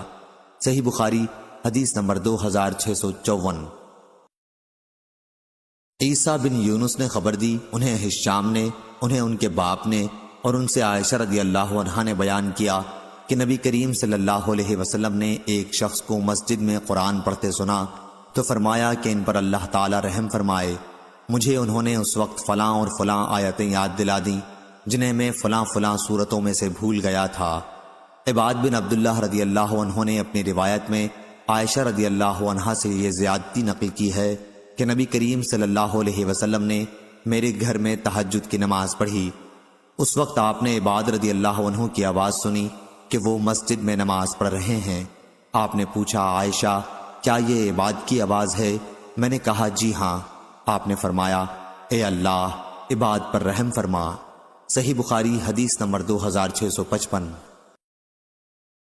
ابن شہاب نے خبر دی سالم بن عبداللہ سے اور ان سے عبداللہ بن عمر رضی اللہ عنہ نے بیان کیا کہ رسول کریم صلی اللہ علیہ وسلم نے فرمایا، بلال رضی اللہ عنہ رات میں اذان دیتے ہیں، اس لیے تم لوگ سحری کھا پی سکتے ہو یہاں تک کہ فجر کے لیے دوسری اذان پکاری جائے، یا یہ فرمایا یہاں تک کہ عبداللہ ابن ام مکتوم رضی اللہ عنہ کی آواز، یا یہ فرمایا یہاں تک کہ عبداللہ ابن مکتوم رضی اللہ عنہ کی اذان سن لو۔ عبداللہ ابن ام مکتوم نابینا تھے اور جب تک ان سے کہا نہ جاتا صبح ہو گئی ہے وہ اذان نہیں دیتے تھے۔ صحیح بخاری حدیث نمبر 2656۔ ایوب نے بیان کیا عبداللہ بن ابی ملیکہ سے اور ان سے مسعور بن مخرمہ رضی اللہ عنہ نے بیان کیا کہ نبی کریم صلی اللہ علیہ وسلم کے یہاں چند قبائیں آئیں تو مجھ سے میرے باپ مخرمہ رضی اللہ عنہ نے کہا کہ میرے ساتھ رسول اللہ صلی اللہ علیہ وسلم کی خدمت میں چلو، ممکن ہے آپ ان میں سے کوئی مجھے بھی عنایت فرمائیں۔ میرے والد حضور اکرم صلی اللہ علیہ وسلم کے گھر پہنچ کر دروازے پر کھڑے ہو گئے اور باتیں کرنے لگے۔ آپ نے ان کی آواز پہچان لی اور باہر تشریف لائے۔ آپ کے پاس ایک قبا بھی تھی، آپ اس کی خوبیاں بیان کرنے لگے اور فرمایا کہ میں نے یہ تمہارے ہی لیے الگ کر رکھی تھی، صرف تمہارے ہی لیے۔ صحیح بخاری حدیث نمبر 2657۔ زید نے خبر دی، انہیں ایاز بن عبداللہ نے اور انہیں ابو سعید خدری رضی اللہ عنہ نے کہ نبی کریم صلی اللہ علیہ وسلم نے فرمایا، کیا عورت کی گواہی مرد کی گواہی کے آدھے کے برابر نہیں ہے؟ ہم نے عرض کیا، کیوں نہیں؟ آپ نے فرمایا کہ یہی تو ان کی عقل کا نقصان ہے۔ صحیح بخاری حدیث نمبر 2658۔ ابو عاصم نے بیان کیا، کہا ہم سے ابن جریج نے، وہ ابن ابی ملیکہ سے، ان سے عقبہ بن حارث رضی اللہ عنہ نے۔ دوسری سند امام بخاری نے کہا اور ہم سے علی بن عبداللہ نے بیان کیا، کہا ہم سے یحییٰ بن سعید نے بیان کیا، ان سے ابن جریج نے بیان کیا کہ میں نے ابن ابی ملیکہ سے سنا، کہا کہ مجھ سے عقبہ بن حارث رضی اللہ عنہ نے بیان کیا، یا یہ کہا کہ میں نے یہ حدیث ان سے سنی کہ انہوں نے ام یحییٰ بنت ابی احاب سے شادی کی تھی۔ انہوں نے بیان کیا کہ پھر ایک سیاہ رنگ والی باندی آئی اور کہنے لگی کہ میں نے تم دونوں کو دودھ پلایا ہے۔ میں نے اس کا ذکر رسول اللہ صلی اللہ علیہ وسلم سے کیا تو آپ نے میری طرف سے منہ پھیر لیا، پس میں جدا ہو گیا۔ میں نے پھر آپ کے سامنے جا کر اس کا ذکر کیا تو آپ نے فرمایا، اب نکاح کیسے باقی رہ سکتا ہے جبکہ تمہیں اس عورت نے بتا دیا ہے کہ اس نے تم دونوں کو دودھ پلایا تھا۔ چنانچہ آپ نے انہیں ام یحییٰ کو اپنے ساتھ رکھنے سے منع فرما دیا۔ صحیح بخاری حدیث نمبر 2659۔ عقبہ بن حارث نے بیان کیا کہ میں نے ایک عورت سے شادی کی تھی، پھر ایک عورت آئی اور کہنے لگی کہ میں نے تم دونوں کو دودھ پلایا تھا، اس لیے میں نبی کریم صلی اللہ علیہ وسلم کی خدمت میں حاضر ہوا۔ آپ نے فرمایا کہ جب تمہیں بتا دیا گیا کہ ایک ہی عورت تم دونوں کی دودھ کی ماں ہے تو پھر اب اور کیا صورت ہو سکتی ہے؟ اپنی بیوی کو اپنے سے جدا کر دے، یا اسی طرح کے الفاظ آپ نے فرمائے۔ صحیح بخاری حدیث نمبر 2660۔ ابو ربیع سلمان بن داؤد نے بیان کیا، امام بخاری نے کہا کہ اس حدیث کے بعض مطالب مجھ کو امام احمد بن یونس نے سمجھائے۔ کہا ہم سے فلیح بن سلیمان نے بیان کیا، ان سے ابن شہاب ظاہری نے بیان کیا، ان سے عروہ بن زبیر، سعید بن مسیب، علقمہ بن وقاص لیثی اور عبید اللہ بن عبداللہ بن عتبہ نے، اور ان سے نبی کریم صلی اللہ علیہ وسلم کی زوجہ مطہرہ حضرت عائشہ رضی اللہ عنہا نے وہ قصہ بیان کیا جب تہمت لگانے والوں نے ان پر تہمت لگائی، لیکن اللہ تعالیٰ نے خود انہیں اس سے بری قرار دیا۔ ظاہری نے بیان کیا کہ ظاہری سے بیان کرنے والے جن کا سند میں ظاہری کے بعد ذکر ہے، تمام راویوں نے عائشہ رضی اللہ عنہا کی اس حدیث کا ایک ایک حصہ بیان کیا تھا۔ بعض راویوں کو بعض دوسرے راویوں سے حدیث زیادہ یاد تھی اور وہ بیان بھی زیادہ بہتر طریقے پر کر سکتے تھے۔ بہرحال ان سب راویوں سے میں نے یہ حدیث پوری طرح محفوظ کر لی تھی جسے وہ عائشہ رضی اللہ عنہا سے بیان کرتے تھے۔ ان راویوں میں ہر ایک کی روایت سے دوسرے راوی کی تصدیق ہوتی تھی۔ ان کا بیان تھا کہ عائشہ رضی اللہ عنہا نے کہا، رسول اللہ صلی اللہ علیہ وسلم جب سفر میں جانے کا ارادہ کرتے تو اپنی بیویوں کے درمیان قرعہ ڈالتے، جس کا پانسا نکلتا سفر میں وہی آپ کے ساتھ جاتی۔ چنانچہ ایک غزوہ کے موقع پر جس میں آپ بھی شرکت کر رہے تھے، آپ صلی اللہ علیہ وسلم نے قرعہ ڈلوایا اور میرا نام نکلا۔ اب میں آپ کے ساتھ تھی۔ یہ واقعہ پردے کی آیت کے نازل ہونے کے بعد کا ہے۔ خیر میں ایک ہودج میں سوار رہتی، اسی میں بیٹھے بیٹھے مجھ کو اتارا جاتا تھا۔ اس طرح ہم چلتے رہے۔ پھر جب رسول اللہ صلی اللہ علیہ وسلم جہاد سے فارغ ہو کر واپس ہوئے اور ہم مدینے کے قریب پہنچ گئے تو ایک رات آپ نے کوچ کا اعلان کروایا۔ میں یہ حکم سنتے ہی اٹھی اور لشکر سے آگے بڑھ گئی۔ جب حاجت سے فارغ ہوئی تو کجاوے کے پاس آ گئی۔ وہاں پہنچ کر جو میں نے اپنا سینہ ٹٹولا تو میرا اظفار کے کالے نگینوں کا ہار موجود نہیں تھا، اس لیے میں وہاں دوبارہ پہنچی جہاں قضائے حاجت کے لیے گئی تھی۔ اس عرصے میں وہ اصحاب جو مجھے سوار کراتے تھے آئے اور میرا ہودج اٹھا کر میرے اونٹ پر رکھ دیا۔ وہ یہی سمجھے کہ میں اس میں بیٹھی ہوں۔ ان دنوں عورتیں ہلکی پھلکی ہوتی تھیں، بھاری بھرکم نہیں۔ گوشت ان میں زیادہ نہیں رہتا تھا کیونکہ بہت معمولی غذا کھاتی تھیں، اس لیے ان لوگوں نے جب ہودج کو اٹھایا تو انہیں اس کے بوجھ میں کوئی فرق معلوم نہیں ہوا۔ میں یوں بھی نوعمر لڑکی تھی، چنانچہ اصحاب نے اونٹ کو ہانک دیا اور خود بھی اس کے ساتھ چلنے لگے۔ جب لشکر روانہ ہو چکا تو مجھے اپنا ہار ملا اور میں پڑاؤ کی جگہ آئی، لیکن وہاں کوئی آدمی موجود نہ تھا، اس لیے میں اس جگہ گئی جہاں پہلے میرا قیام تھا کہ جب وہ لوگ مجھے نہیں پائیں گے تو یہیں لوٹ کے آئیں گے۔ اپنی جگہ پہنچ کر میں یوں ہی بیٹھی ہوئی تھی کہ میری آنکھ لگ گئی اور میں سو گئی۔ صفوان بن معطل سلمہ ثم زکوانی رضی اللہ عنہ لشکر کے پیچھے تھے، جو لشکریوں کی گری پڑی چیزوں کو اٹھا کر انہیں ان کے مالک تک پہنچانے کی خدمت کے لیے مقرر تھے۔ وہ میری طرف سے گزرے تو ایک سوئے ہوئے انسان کا سایہ نظر پڑا، اس لیے اور قریب پہنچے۔ پردے کے حکم سے پہلے وہ مجھے دیکھ چکے تھے۔ ان کے انا للہ پڑھنے سے میں بیدار ہو گئی۔ آخر انہوں نے اپنا اونٹ بٹھایا اور اس کے اگلے پاؤں کو موڑ دیا تاکہ بلا کسی مدد کے میں خود سوار ہو سکوں۔ چنانچہ میں سوار ہو گئی۔ اب وہ اونٹ پر مجھے بٹھائے ہوئے خود اس کے آگے آگے چلنے لگے۔ اسی طرح ہم جب لشکر کے قریب پہنچے تو لوگ بھری دوپہر میں آرام کے لیے پڑاؤ ڈال چکے تھے۔ اتنی ہی بات تھی جس کی بنیاد پر جسے ہلاک ہونا تھا وہ ہلاک ہوا، اور تہمت کے معاملے میں پیش پیش عبداللہ بن ابی ابن سلول منافق تھا۔ پھر ہم مدینے آ گئے اور میں 1 مہینے تک بیمار رہی۔ تہمت لگانے والوں کی باتوں کا خوب چرچا ہو رہا تھا۔ اپنی اس بیماری کے دوران مجھے اس سے بھی بڑا شبہ ہوتا تھا کہ ان دنوں رسول اللہ صلی اللہ علیہ وسلم کا وہ لطف و کرم بھی میں نہیں دیکھتی تھی جن کا مشاہدہ اپنی پچھلی بیماریوں میں کر چکی تھی۔ پس آپ گھر میں جب آتے تو سلام کرتے اور صرف اتنا دریافت فرما لیتے، مزاج کیسا ہے؟ جو باتیں تہمت لگانے والے پھیلا رہے تھے ان میں سے کوئی بات مجھے معلوم نہیں تھی۔ جب میری صحت کچھ ٹھیک ہوئی تو ایک رات میں مستح کے ساتھ مناسے کی طرف گئی۔ یہ ہماری قضائے حاجت کی جگہ تھی، ہم یہاں صرف رات ہی میں آتے تھے۔ یہ اس زمانے کی بات ہے جب ابھی ہمارے گھروں کے قریب بیت الخلاء نہیں بنے تھے۔ میدان میں جانے کے سلسلے میں قضائے حاجت کے لیے ہمارا طرز عمل قدیم عرب کی طرح تھا۔ میں اور ام مستح بنت ابی رحم چل رہے تھے کہ وہ اپنی چادر میں الجھ کر گر پڑیں اور ان کی زبان سے نکل گیا، مستح برباد ہو۔ میں نے کہا، بری بات آپ نے اپنی زبان سے نکالی، ایسے شخص کو برا کہہ رہی ہیں آپ جو بدر کی لڑائی میں شریک تھا۔ وہ کہنے لگی، اے جو کچھ ان سب نے کہا ہے وہ آپ نے نہیں سنا۔ پھر انہوں نے تہمت لگانے والوں کی ساری باتیں سنائیں اور ان باتوں کو سن کر میری بیماری اور بڑھ گئی۔ میں جب اپنے گھر واپس ہوئی تو رسول اللہ صلی اللہ علیہ وسلم اندر تشریف لائے اور دریافت فرمایا، مزاج کیسا ہے؟ میں نے عرض کیا کہ آپ مجھے والدین کے یہاں جانے کی اجازت دیجیے۔ اس وقت میرا ارادہ یہ تھا کہ ان سے اس خبر کی تحقیق کروں گی۔ حضرت صلی اللہ علیہ وسلم نے مجھے جانے کی اجازت دے دی، اور میں جب گھر آئی تو میں نے اپنی والدہ ام رومان سے ان باتوں کے متعلق پوچھا جو لوگوں میں پھیلی ہوئی تھیں۔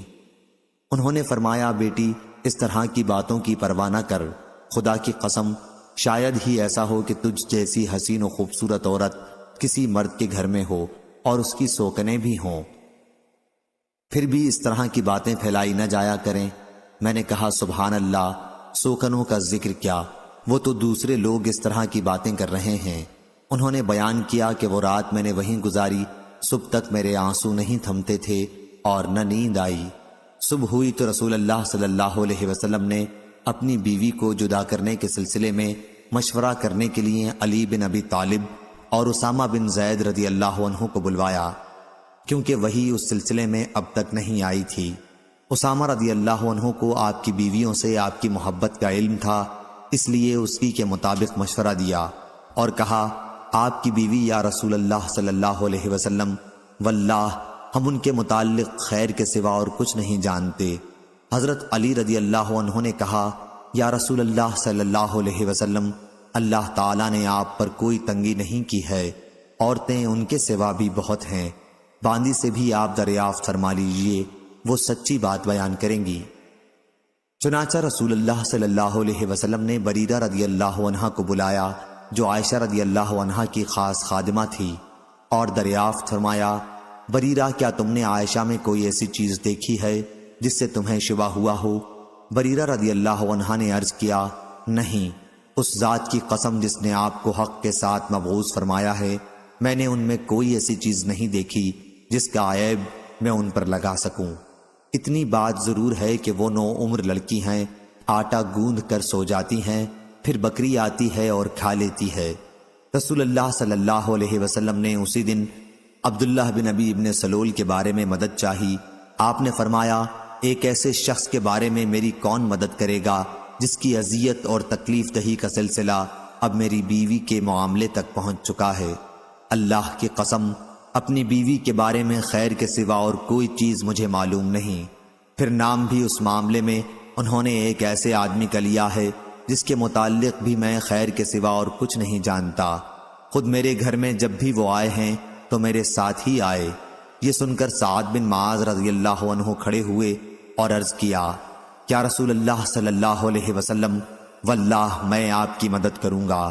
اگر وہ شخص جس کے متعلق تہمت لگانے کا آپ نے اشارہ فرمایا ہے اوس قبیلے سے ہوگا تو ہم اس کی گردن مار دیں گے، کیونکہ سعد رضی اللہ عنہ خود قبیلہ اوس کے سردار تھے۔ اور اگر وہ خزرج کا آدمی ہوا تو آپ ہمیں حکم دیں، جو بھی آپ کا حکم ہوگا ہم تعمیل کریں گے۔ اس کے بعد سعد بن عبادہ رضی اللہ عنہ کھڑے ہوئے جو قبیلہ خزرج کے سردار تھے، حالانکہ اس سے پہلے اب تک بہت صالح تھے، لیکن اس وقت سعد بن معاذ رضی اللہ عنہ کی بات پر حمیت سے غصہ ہو گئے تھے، اور سعد بن معاذ رضی اللہ عنہ سے کہنے لگے، خدا کے دوام و بقا کی قسم تم جھوٹ بولتے ہو، نہ تم اسے قتل کر سکتے ہو اور نہ تمہارے اندر اس کی طاقت ہے۔ پھر اسید بن حضیر رضی اللہ عنہ کھڑے ہوئے، سعد بن معاذ رضی اللہ عنہ کے چچا زاد بھائی، اور کہا، خدا کی قسم ہم اسے قتل کر دیں گے اگر رسول اللہ صلی اللہ علیہ وسلم کا حکم ہوا۔ کوئی شبہ نہیں رہ جاتا کہ تم بھی منافق ہو، کیونکہ منافقوں کی طرفداری کر رہے ہو۔ اس پر اوس و خزرج دونوں قبیلوں کے لوگ اٹھ کھڑے ہوئے اور آگے بڑھنے ہی والے تھے کہ رسول اللہ صلی اللہ علیہ وسلم جو ابھی تک ممبر پر تشریف رکھتے تھے ممبر سے اترے اور لوگوں کو نرم کیا۔ اب سب لوگ خاموش ہو گئے اور آپ بھی خاموش ہو گئے۔ میں اس دن بھی روتی رہی، نہ میرے آنسو تھمتے تھے اور نہ نیند آتی تھی۔ پھر میرے پاس میرے ماں باپ آئے، میں 2 راتوں اور 1 دن سے برابر روتی رہی تھی۔ ایسا معلوم ہوتا تھا کہ روتے روتے میرے دل کے ٹکڑے ہو جائیں گے۔ انہوں نے بیان کیا کہ ماں باپ میرے پاس بیٹھے ہوئے تھے کہ ایک انصاری عورت نے اجازت چاہی اور میں نے انہیں اندر آنے کی اجازت دے دی، اور وہ بھی میرے ساتھ بیٹھ کر رونے لگی۔ ہم سب اسی طرح تھے کہ رسول اللہ صلی اللہ علیہ وسلم اندر تشریف لائے اور بیٹھ گئے۔ جس دن سے میرے متعلق وہ باتیں کہی جا رہی تھیں جو کبھی نہیں کہی گئی تھیں، اس دن سے میرے پاس آپ نہیں بیٹھے تھے۔ آپ صلی اللہ علیہ وسلم 1 مہینے تک انتظار کرتے رہے تھے، لیکن میرے معاملے میں کوئی وحی آپ پر نازل نہیں ہوئی تھی۔ عائشہ رضی اللہ عنہا نے بیان کیا کہ پھر آپ صلی اللہ علیہ وسلم نے تشہد پڑھی اور فرمایا، عائشہ تمہارے متعلق مجھے یہ باتیں معلوم ہوئیں، اگر تم اس معاملے میں بری ہو تو اللہ تعالیٰ بھی تمہاری برت ظاہر کر دے گا، اور اگر تم نے گناہ کیا ہے تو اللہ تعالیٰ سے مغفرت چاہو اور اس کے حضور توبہ کرو، کہ بندہ جب اپنے گناہ کا اقرار کر کے توبہ کرتا ہے تو اللہ تعالیٰ بھی اس کی توبہ قبول کرتا ہے۔ جو ہی آپ صلی اللہ علیہ وسلم نے اپنی گفتگو ختم کی، میرے آنسو اس طرح خشک ہو گئے کہ اب ایک قطرہ بھی محسوس نہیں ہوتا تھا۔ میں نے اپنے باپ سے کہا، کیا آپ رسول اللہ صلی اللہ علیہ وسلم سے میرے متعلق کہیے، لیکن انہوں نے کہا، قسم اللہ کی مجھے نہیں معلوم کیا حضرت صلی اللہ علیہ وسلم سے مجھے کیا کہنا چاہیے۔ میں نے اپنی ماں سے کہا کہ رسول اللہ صلی اللہ علیہ وسلم نے جو کچھ فرمایا اس کے متعلق حضور صلی اللہ علیہ وسلم سے آپ ہی کچھ کہیے۔ انہوں نے بھی یہی فرما دیا کہ قسم اللہ کی مجھے معلوم نہیں کہ مجھے رسول اللہ صلی اللہ علیہ وسلم سے کیا کہنا چاہیے۔ انہوں نے بیان کیا کہ میں نوعمر لڑکی تھی، قرآن مجھے زیادہ یاد نہیں تھا۔ میں نے کہا، اللہ گواہ ہے، مجھے معلوم ہوا کہ آپ لوگوں نے بھی لوگوں کی افواہ سنی ہے اور آپ لوگوں کے دلوں میں وہ بات بیٹھ گئی ہے، اور اس کی تصدیق بھی آپ لوگ کر چکے ہیں۔ اس لیے اب اگر میں کہوں کہ میں اس بہتان سے بری ہوں، اور اللہ خوب جانتا ہے کہ میں واقعی اس سے بری ہوں، تو آپ لوگ میرے اس معاملے میں تصدیق نہیں کریں گے۔ لیکن اگر میں گناہ کو اپنے ذمہ لے لوں، حالانکہ اللہ تعالیٰ خوب جانتا ہے کہ میں اس سے بری ہوں، تو آپ لوگ میری بات کی تصدیق کر دیں گے۔ قسم اللہ کی میں اس وقت اپنی اور آپ لوگوں کی کوئی مثال یوسف علیہ السلام کے والد یعقوب علیہ السلام کے سوا نہیں پاتی کہ انہوں نے بھی فرمایا تھا، پس صبر جمیل، صبر ہی بہتر ہے، اور جو کچھ تم کہتے ہو اس معاملے میں میرا مددگار اللہ تعالیٰ ہے۔ اس کے بعد بستر پر میں نے اپنا رخ دوسری طرف کر لیا، اور مجھے امید تھی کہ خود اللہ تعالیٰ میری برت کرے گا، لیکن میرا یہ خیال کبھی نہ تھا کہ میرے متعلق وہی نازل ہوگی۔ میری اپنی نظر میں حیثیت اس سے بہت معمولی تھی کہ قرآن مجید میں میرے متعلق کوئی آیت نازل ہو۔ ہاں، مجھے اتنی امید ضرور تھی کہ آپ کوئی خواب دیکھیں گے جس میں اللہ تعالیٰ مجھے بری فرما دے گا۔ اللہ گواہ ہے کہ ابھی آپ اپنی جگہ سے اٹھے بھی نہ تھے، اور نہ اس وقت گھر میں موجود کوئی باہر نکلا تھا کہ آپ پر وحی نازل ہونے لگی، اور شدت وحی سے آپ جس طرح پسینے پسینے ہو جایا کرتے تھے وہی کیفیت آپ کی اب بھی تھی۔ پسینے کے قطرے موتیوں کی طرح آپ کے جسم مبارک سے گرنے لگے، حالانکہ سردی کا موسم تھا۔ جب وحی کا سلسلہ ختم ہوا تو آپ ہنس رہے تھے، اور سب سے پہلا کلمہ جو آپ کی زبان مبارک سے نکلا وہ یہ تھا، اے عائشہ، اللہ کی حمد بیان کر کہ اس نے تمہیں بری قرار دے دیا ہے۔ میری والدہ نے کہا، بیٹی جا، رسول اللہ صلی اللہ علیہ وسلم کے سامنے جا کر کھڑی ہو جا۔ میں نے کہا، نہیں، قسم اللہ کی، میں آپ کے پاس جا کر کھڑی نہ ہوں گی، اور میں تو صرف اللہ کی حمد و ثنا کروں گی۔ اللہ تعالیٰ نے یہ آیت نازل فرمائی تھی، جن لوگوں نے تہمت تراشی کی ہے وہ تم ہی میں سے کچھ لوگ ہیں۔ جب اللہ تعالیٰ نے میری برات میں یہ آیت نازل فرمائی تو ابو بکر رضی اللہ عنہ نے، جو مصطح بن اثاثہ رضی اللہ عنہ کے اخراجات قرابت کی وجہ سے خود ہی اٹھاتے تھے، کہا کہ قسم اللہ کی، اب میں مصطح پر کبھی کوئی خرچ نہیں کروں گا کہ وہ بھی عائشہ پر تہمت لگانے میں شریک تھا۔ اس پر اللہ تعالیٰ نے یہ آیت نازل کی، تم میں سے صاحب فضل و صاحب مال لوگ قسم نہ کھائیں، اللہ کے ارشاد غفور الرحیم تک۔ ابو بکر رضی اللہ عنہ نے کہا، خدا کی قسم، بس میری یہی خواہش ہے کہ اللہ تعالیٰ میری مغفرت کر دے۔ چنانچہ مصطح رضی اللہ عنہ کو جو آپ پہلے دیا کرتے تھے وہ پھر دینے لگے۔ رسول اللہ صلی اللہ علیہ وسلم نے زینب بنت حجش رضی اللہ عنہا ام المومنین سے بھی میرے متعلق پوچھا تھا۔ آپ نے دریافت فرمایا کہ زینب، تم عائشہ رضی اللہ عنہا کے متعلق کیا جانتی ہو اور کیا دیکھا ہے؟ انہوں نے جواب دیا، میں اپنے کان اور اپنی آنکھ کی حفاظت کرتی ہوں کہ جو چیز میں نے دیکھی ہو یا سنی ہو وہ آپ سے بیان کرنے لگوں۔ خدا گواہ ہے کہ میں نے ان میں خیر کے سوا اور کچھ نہیں دیکھا۔ عائشہ رضی اللہ عنہا نے بیان کیا کہ یہی میری برابر کی تھیں، لیکن اللہ تعالیٰ نے انہیں تقوی کی وجہ سے بچا لیا۔ صحیح بخاری حدیث نمبر 2661۔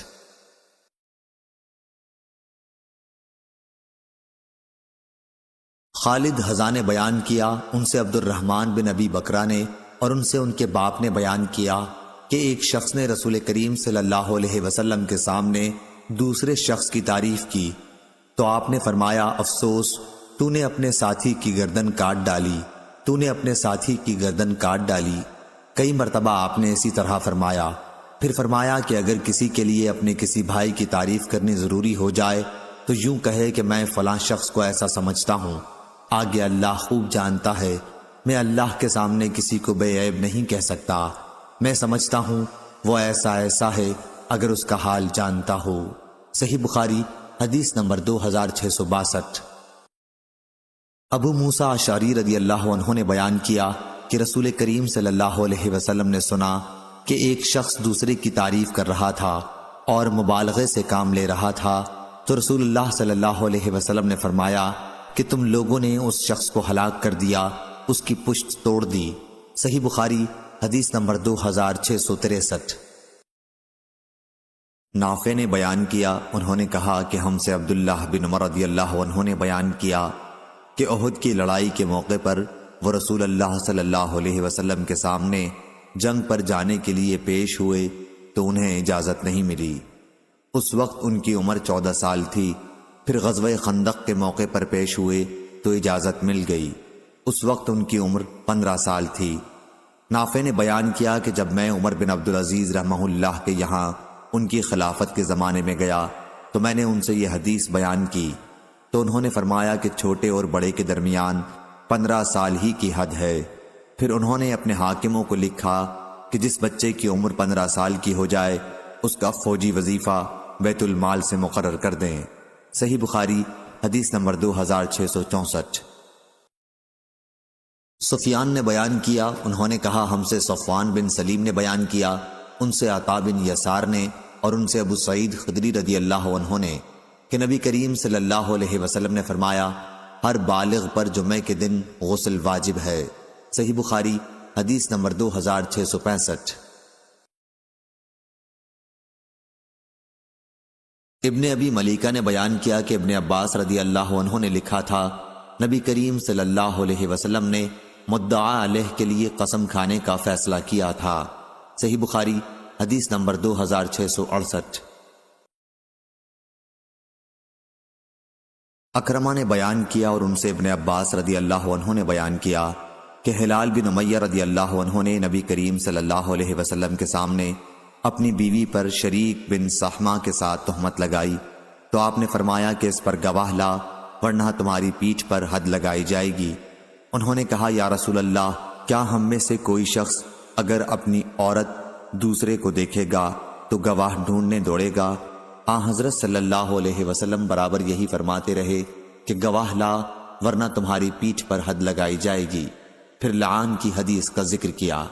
صحیح بخاری حدیث نمبر 2671۔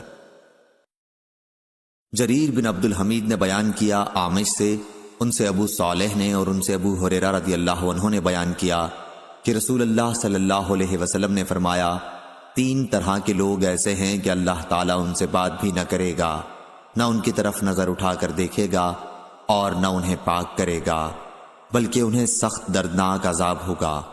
ایک وہ شخص جو سفر میں ضرورت سے زیادہ پانی لیے جا رہا ہے اور کسی مسافر کو جسے پانی کی ضرورت ہو نہ دے۔ دوسرا وہ شخص جو کسی خلیفۃ المسلمین سے بیعت کرے اور صرف دنیا کے لیے بیعت کرے کہ جس سے اس نے بیعت کی اگر وہ اس کا مقصد پورا کر دے تو یہ بھی وفاداری سے کام لے ورنہ اس کے ساتھ بیعت و عہد کے خلاف کرے۔ تیسرا وہ شخص جو کسی سے عصر کے بعد کسی سامان کا بھاؤ کرے اور اللہ کی قسم کھا لے کہ اسے اس کا اتنا روپیہ مل رہا تھا اور خریدار اس سامان کو اس کی قسم کی وجہ سے لے لے حالانکہ وہ جھوٹا ہے۔ صحیح بخاری حدیث نمبر 2672۔ عبد الواحد نے بیان کیا اعمش سے، ان سے ابو وائل نے اور ان سے عبداللہ بن مسعود رضی اللہ عنہ نے کہ نبی کریم صلی اللہ علیہ وسلم نے فرمایا جو شخص قسم اس لیے کھاتا ہے تاکہ اس کے ذریعے کسی کا مال ناجائز طور پر ہضم کر جائے تو وہ اللہ سے اس حال میں ملے گا کہ اللہ پاک اس پر غضبناک ہوگا۔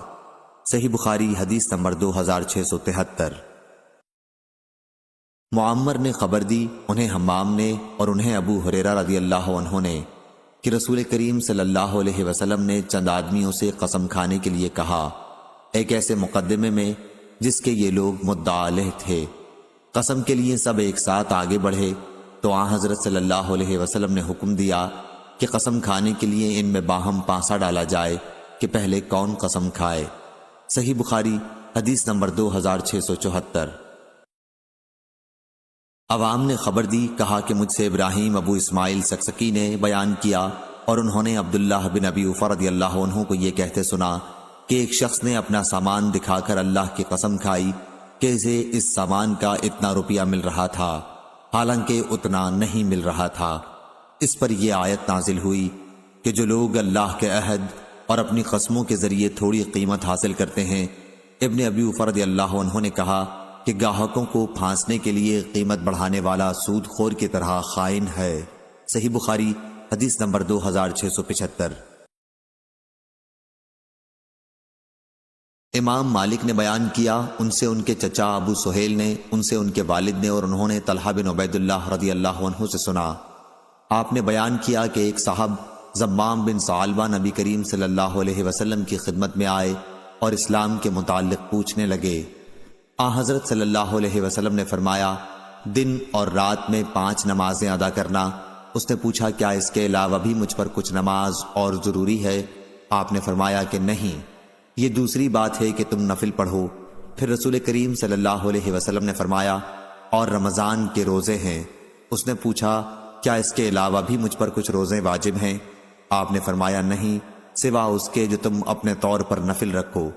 طلحہ رضی اللہ عنہ نے بیان کیا کہ ان کے سامنے رسول اللہ صلی اللہ علیہ وسلم نے زکوٰۃ کا بھی ذکر کیا تو انہوں نے پوچھا کیا جو فرض زکوٰۃ آپ نے بتائی ہے اس کے علاوہ بھی مجھ پر کوئی خیرات واجب ہے؟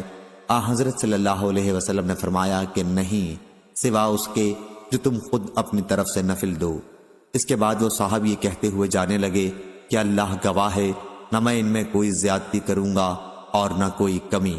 رسول اللہ صلی اللہ علیہ وسلم نے فرمایا اگر اس نے سچ کہا ہے تو کامیاب ہوا۔ صحیح بخاری حدیث نمبر 2678۔ چویریہ نے بیان کیا، انہوں نے کہا کہ نافع نے حضرت عبداللہ بن عمر رضی اللہ عنہ سے بیان کیا کہ نبی کریم صلی اللہ علیہ وسلم نے فرمایا اگر کسی کو قسم کھانی ہی ہے تو اللہ تعالیٰ ہی کی قسم کھائے ورنہ خاموش رہے۔ صحیح بخاری حدیث نمبر 2679۔ عبداللہ بن مسلمہ نے بیان کیا امام مالک سے، ان سے ہشام بن عروہ نے، ان سے ان کے باپ نے، ان سے زینب نے اور ان سے ام سلمہ رضی اللہ عنہا نے کہ رسول کریم صلی اللہ علیہ وسلم نے فرمایا، تم لوگ میرے یہاں اپنے مقدمات لاتے ہو، اور کبھی ایسا ہوتا ہے کہ ایک تم میں دوسرے سے دلیل بیان کرنے میں بڑھ کر ہوتا ہے، قوت بیانیہ بڑھ کر رکھتا ہے، پھر میں اس کو اگر اس کے بھائی کا حق غلطی سے دلا دوں تو وہ حلال نہ سمجھے، اس کو نہ لے، میں اس کو دوزخ کا ایک ٹکڑا دلا رہا ہوں۔ صحیح بخاری حدیث نمبر 2680۔ ابراہیم بن سعد نے بیان کیا، ان سے صالح بن کیسان نے، ان سے ابن شہاب نے، ان سے عبید اللہ بن عبداللہ نے کہ عبداللہ بن عباس رضی اللہ عنہ نے انہیں خبر دی، انہوں نے بیان کیا کہ انہیں ابو سفیان رضی اللہ عنہ نے خبر دی کہ ہرقل نے ان سے کہا تھا کہ میں نے تم سے پوچھا تھا کہ وہ محمد صلی اللہ علیہ وسلم تمہیں کس بات کا حکم دیتے ہیں، تو تم نے بتایا کہ وہ تمہیں نماز، سچائی، عفت، عہد کے پورا کرنے اور امانت کے ادا کرنے کا حکم دیتے ہیں، اور یہ نبی کی صفات ہیں۔ صحیح بخاری حدیث نمبر 2681۔ ابو سہیل نافع بن مالک بن ابی عامر نے بیان کیا، ان سے ان کے باپ نے بیان کیا اور ان سے ابو ہریرہ رضی اللہ عنہ نے بیان کیا کہ رسول اللہ صلی اللہ علیہ وسلم نے فرمایا، منافق کی 3 نشانیاں ہیں، جب بات کہی تو جھوٹ کہی، امانت دی گئی تو اس میں خیانت کی، اور وعدہ کیا تو اسے پورا نہیں کیا۔ صحیح بخاری حدیث نمبر 2682۔ جابر بن عبداللہ رضی اللہ عنہ نے بیان کیا، کہا نبی کریم صلی اللہ علیہ وسلم کی وفات کے بعد حضرت ابو بکر رضی اللہ عنہ کے پاس بحرین کے عامل اولاد بن حضرمی رضی اللہ عنہ کی طرف سے مال آیا۔ ابو بکر رضی اللہ عنہ نے اعلان کرا دیا کہ جس کسی کا بھی نبی کریم صلی اللہ علیہ وسلم پر کوئی قرض ہو یا حضرت صلی اللہ علیہ وسلم کا اس سے وعدہ ہو تو وہ ہمارے پاس آئے۔ جابر رضی اللہ عنہ نے بیان کیا کہ اس پر میں نے ان سے کہا کہ مجھ سے رسول اللہ صلی اللہ علیہ وسلم نے وعدہ فرمایا تھا کہ آپ صلی اللہ علیہ وسلم اتنا اتنا مال مجھے عطا فرمائیں گے۔ چنانچہ حضرت ابو بکر رضی اللہ عنہ نے 3 مرتبہ اپنے ہاتھ بڑھائے اور میرے ہاتھ پر 500، پھر 500، پھر 500 گن دیے۔ صحیح بخاری حدیث نمبر 2683۔ سعید بن جبیر نے بیان کیا کہ حیرہ کے یہودی نے مجھ سے پوچھا، موسیٰ علیہ السلام نے اپنے مہر کے ادا کرنے میں کون سی مدت پوری کی تھی، یعنی 8 سال کی یا 10 سال کی، جن کا قرآن میں ذکر ہے؟ میں نے کہا کہ مجھے معلوم نہیں، ہاں عرب کے بڑے عالم کی خدمت میں حاضر ہو کر پوچھ لوں تو پھر تمہیں بتا دوں گا۔ چنانچہ میں نے ابن عباس رضی اللہ عنہ سے پوچھا تو انہوں نے بتایا کہ آپ نے بڑی مدت پوری کی، 10 سال کی، جو دونوں مدتوں میں بہتر تھی۔ رسول اللہ صلی اللہ علیہ وسلم بھی جب کسی سے وعدہ کرتے تو پورا کرتے تھے۔ صحیح بخاری حدیث نمبر 2684۔ لیث نے بیان کیا یونس سے، ان سے ابن شہاب نے، ان سے عبید اللہ بن عبداللہ بن عتبہ نے کہ ابن عباس رضی اللہ عنہ نے کہا، اے مسلمانوں، اہل کتاب سے تم کیوں سوالات کرتے ہو، حالانکہ تمہاری کتاب جو تمہارے نبی صلی اللہ علیہ وسلم پر نازل ہوئی ہے اللہ تعالیٰ کی طرف سے سب سے بعد میں نازل ہوئی ہے، تم اسے پڑھتے ہو اور اس میں کسی قسم کی آمیزش بھی نہیں ہوئی ہے۔ اللہ تعالیٰ تو تمہیں پہلے ہی بتا چکا ہے کہ اہل کتاب نے اس کتاب کو بدل دیا جو اللہ تعالیٰ نے انہیں دی تھی، اور خود ہی اس میں تغیر کر دیا، اور پھر کہنے لگے یہ کتاب اللہ کی طرف سے ہے۔ ان کا مقصد اس سے صرف یہ تھا کہ اس طرح تھوڑی پونجی دنیا کی حاصل کر سکیں۔ پس کیا جو علم قرآن تمہارے پاس آیا ہے وہ تم کو ان اہل کتاب سے پوچھنے کو نہیں روکتا؟ اللہ کی قسم، ہم نے ان کے کسی آدمی کو کبھی نہیں دیکھا کہ وہ ان آیات کے متعلق تم سے پوچھتا ہو جو تم پر تمہارے نبی کے ذریعے نازل کی گئی ہیں۔ صحیح بخاری حدیث نمبر 2685۔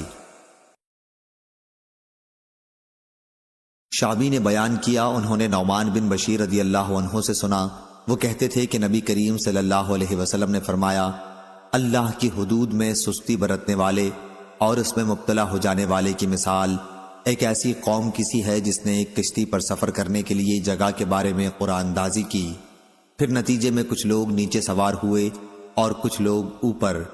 نیچے کے لوگ پانی لے کر اوپر کی منزل سے گزرتے تھے اور اس سے اوپر والوں کو تکلیف ہوتی تھی۔ اس خیال سے نیچے والا ایک آدمی کلہاڑی سے کشتی کا نیچے کا حصہ کاٹنے لگا تاکہ نیچے ہی سے سمندر کا پانی لے لیا کرے۔ اب اوپر والے آئے اور کہنے لگے کہ یہ کیا کر رہے ہو؟ اس نے کہا کہ تم لوگوں کو میرے اوپر آنے جانے سے تکلیف ہوتی تھی اور میرے لیے بھی پانی ضروری تھا۔ اب اگر انہوں نے نیچے والے کا ہاتھ پکڑ لیا تو انہیں بھی نجات دی اور خود بھی نجات پائی، لیکن اگر اسے یوں ہی چھوڑ دیا تو انہیں بھی ہلاک کیا اور خود بھی ہلاک ہو گئے۔ صحیح بخاری حدیث نمبر 2686۔ شعیب نے خبر دی زہری سے، ان سے خارجہ بن زید انصاری نے بیان کیا کہ ان کی رشتہ دار ایک عورت ام علا نامی نے، جنہوں نے رسول اللہ صلی اللہ علیہ وسلم سے بیعت بھی کی تھی، انہیں خبر دی کہ انصار نے مہاجرین کو اپنے یہاں ٹھہرانے کے لیے پانسے ڈالے تو عثمان بن مظعون رضی اللہ عنہ کا قیام ہمارے حصے میں آیا۔ ام علا رضی اللہ عنہ نے کہا کہ پھر عثمان بن مظعون رضی اللہ عنہ ہمارے گھر ٹھہرے اور کچھ مدت بعد وہ بیمار پڑ گئے۔ ہم نے ان کی تیمارداری کی مگر کچھ دن بعد ان کی وفات ہو گئی۔ جب ہم انہیں کفن دے چکے تو رسول اللہ صلی اللہ علیہ وسلم تشریف لائے۔ میں نے کہا ابو صائب، عثمان رضی اللہ عنہ کی کنیت، تم پر اللہ کی رحمتیں نازل ہوں، میری گواہی ہے کہ اللہ نے اپنے یہاں تمہاری ضرور عزت اور بڑائی کی ہوگی۔ اس پر حضرت صلی اللہ علیہ وسلم نے فرمایا، یہ بات تمہیں کیسے معلوم ہو گئی کہ اللہ تعالیٰ نے ان کی عزت اور بڑائی کی ہوگی؟ میں نے عرض کیا، میرے ماں باپ آپ پر فدا ہوں، مجھے یہ بات کسی ذریعے سے معلوم نہیں ہوئی ہے۔ پھر حضرت صلی اللہ علیہ وسلم نے فرمایا، عثمان کا جہاں تک معاملہ ہے تو اللہ گواہ ہے کہ ان کی وفات ہو چکی اور میں ان کے بارے میں اللہ سے خیر ہی کی امید رکھتا ہوں، لیکن اللہ کی قسم، اللہ کے رسول ہونے کے باوجود مجھے بھی یہ علم نہیں کہ ان کے ساتھ کیا معاملہ ہوگا۔ ام علا رضی اللہ عنہا کہنے لگیں، اللہ کی قسم، اب اس کے بعد میں کسی شخص کی پاکی بیان نہیں کروں گی۔ اس سے مجھے رنج بھی ہوا کہ حضرت صلی اللہ علیہ وسلم کے سامنے میں نے ایک ایسی بات کہی جس کا مجھے حقیقی علم نہیں تھا۔ انہوں نے کہا، ایک دن میں سو رہی تھی، میں نے خواب میں حضرت عثمان رضی اللہ عنہ کے لیے ایک بہتا ہوا چشمہ دیکھا۔ میں رسول اللہ صلی اللہ علیہ وسلم کی خدمت میں حاضر ہوئی، آپ نے فرمایا کہ یہ ان کا عمل نیک تھا۔ صحیح بخاری حدیث نمبر 2687۔ عروہ نے خبر دی اور ان سے عائشہ رضی اللہ عنہا نے بیان کیا کہ رسول اللہ صلی اللہ علیہ وسلم جب سفر کا ارادہ فرماتے تو اپنی بیویوں میں قرآن اندازی فرماتے اور جن کا نام نکل آتا انہیں اپنے ساتھ لے جاتے۔ آپ صلی اللہ علیہ وسلم کا یہ بھی معمول تھا کہ اپنی ہر بیوی کے لیے ایک دن اور ایک رات مقرر کر دی تھی۔ البتہ سودا بنت زمع رضی اللہ عنہا نے اپنی عمر کے آخری دور میں اپنی باری آپ کی زوجہ عائشہ رضی اللہ عنہا کو دے دی تھی تاکہ رسول اللہ صلی اللہ علیہ وسلم کی ان کو رضا حاصل ہو۔ اس سے بھی قرآن اندازی ثابت ہوئی۔ صحیح بخاری حدیث نمبر 2688۔ امام مالک نے بیان کیا، ان سے ابو بکر کے غلام سمی نے بیان کیا، ان سے ابو صالح نے اور ان سے ابو ہریرہ رضی اللہ عنہ نے کہ رسول اللہ صلی اللہ علیہ وسلم نے فرمایا، اگر لوگوں کو معلوم ہوتا کہ اذان اور صف اول میں کتنا ثواب ہے اور پھر انہیں اس کے حاصل کرنے کے لیے قرآن اندازی کرنی پڑتی تو وہ قرآن اندازی بھی کرتے، اور اگر انہیں معلوم ہو جائے کہ نماز سویرے پڑھنے میں کتنا ثواب ہے تو لوگ ایک دوسرے سے سبقت کرنے لگیں، اور اگر انہیں معلوم ہو جائے کہ عشاء اور صبح کی کتنی فضیلتیں ہیں تو اگر گھٹنوں کے بل آنا پڑتا تو پھر بھی آتے۔ صحیح بخاری حدیث نمبر 2689۔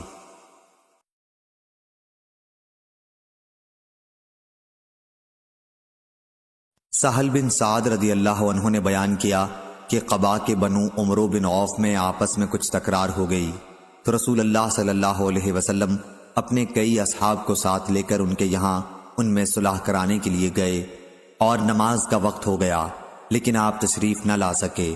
چنانچہ بلال رضی اللہ عنہ نے آگے بڑھ کر اذان دی۔ ابھی تک چونکہ حضرت صلی اللہ علیہ وسلم تشریف نہیں لائے تھے، اس لیے وہ حضرت صلی اللہ علیہ وسلم ہی کی ہدایت کے مطابق ابو بکر رضی اللہ عنہ کے پاس آئے اور ان سے کہا حضور صلی اللہ علیہ وسلم وہیں رک گئے ہیں اور نماز کا وقت ہو گیا ہے، کیا آپ لوگوں کو نماز پڑھا دیں گے؟ انہوں نے کہا کہ ہاں اگر تم چاہو۔ اس کے بعد بلال رضی اللہ عنہ نے نماز کی تکبیر کہی اور ابو بکر رضی اللہ عنہ آگے بڑھے۔ نماز کے درمیان نبی کریم صلی اللہ علیہ وسلم صفوں کے درمیان سے گزرتے ہوئے پہلی صف میں آپ پہنچے۔ لوگ بار بار ہاتھ پر ہاتھ مارنے لگے، مگر ابو بکر رضی اللہ عنہ نماز میں کسی دوسری طرف متوجہ نہیں ہوتے تھے، مگر جب بار بار ایسا ہوا تو آپ متوجہ ہوئے اور معلوم کیا کہ رسول اللہ صلی اللہ علیہ وسلم آپ کے پیچھے ہیں۔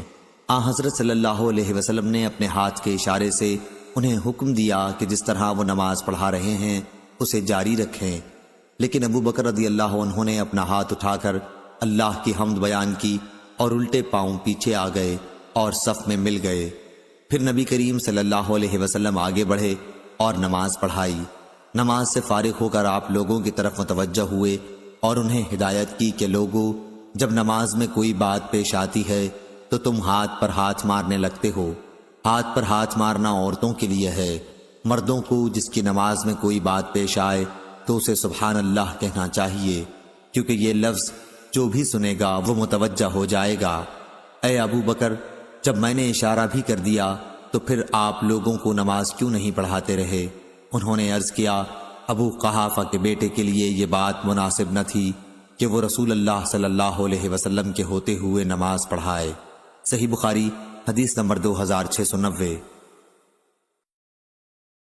معتمر نے بیان کیا، کہا کہ میں نے اپنے باپ سے سنا اور ان سے انس رضی اللہ عنہ نے بیان کیا کہ نبی کریم صلی اللہ علیہ وسلم سے عرض کیا گیا، اگر آپ عبداللہ بن ابی منافق کے یہاں تشریف لے چلتے تو بہتر تھا۔ حضرت صلی اللہ علیہ وسلم اس کے یہاں ایک گدھے پر سوار ہو کر تشریف لے گئے۔ صحابہ رضوان اللہ علیہم پیدل آپ کے ہمراہ تھے۔ جدھر سے آپ گزر رہے تھے وہ شور زمین تھی۔ جب نبی کریم صلی اللہ علیہ وسلم اس کے یہاں پہنچے تو وہ کہنے لگا، ذرا آپ دور ہی رہیے، آپ کے گدھے کی بو نے میرا دماغ پریشان کر دیا ہے۔ اس پر ایک انصاری صحابی بولے کہ اللہ کی قسم، رسول اللہ صلی اللہ علیہ وسلم کا گدھا تجھ سے زیادہ خوشبودار ہے۔ عبداللہ منافق کی طرف سے اس کی قوم کا ایک شخص ان صحابی کی اس بات پر غصہ ہو گیا اور دونوں نے ایک دوسرے کو برا بھلا کہا۔ پھر دونوں طرف سے دونوں کے حمایتی مشتعل ہو گئے اور ہاتھا پائی، چھڑی اور جوتے تک نوبت پہنچ گئی۔ ہمیں معلوم ہوا ہے کہ یہ آیت اسی موقع پر نازل ہوئی تھی، اگر مسلمانوں کے دو گروہ آپس میں لڑ پڑیں تو ان میں صلح کرا دو۔ صحیح بخاری حدیث نمبر 2691۔ حمید بن عبد الرحمن نے خبر دی کہ ان کی والدہ ام کلثوم بنت عقبہ نے انہیں خبر دی اور انہوں نے نبی کریم صلی اللہ علیہ وسلم کو یہ فرماتے سنا تھا کہ جھوٹا وہ نہیں ہے جو لوگوں میں باہم صلح کرانے کی کوشش کرے اور اس کے لیے کسی اچھی بات کی چغلی کھائے یا اسی سلسلے کی اور کوئی اچھی بات کہہ دے۔ صحیح بخاری حدیث نمبر 2692۔ ابو حازم نے بیان کیا اور ان سے سہل بن سعد رضی اللہ عنہ نے بیان کیا کہ قبا کے لوگوں نے آپس میں جھگڑا کیا اور نوبت یہاں تک پہنچی کہ ایک نے دوسرے پر پتھر پھینکے۔ حضرت صلی اللہ علیہ وسلم کو جب اس کی اطلاع دی گئی تو آپ نے فرمایا، چلو ہم ان میں صلح کرائیں گے۔ صحیح بخاری حدیث نمبر 2693۔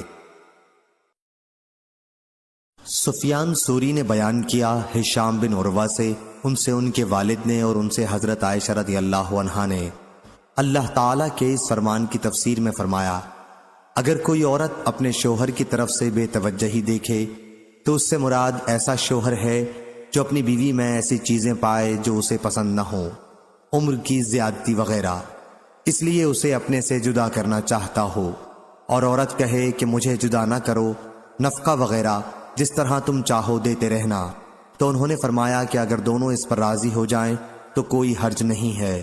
صحیح بخاری حدیث نمبر 2694۔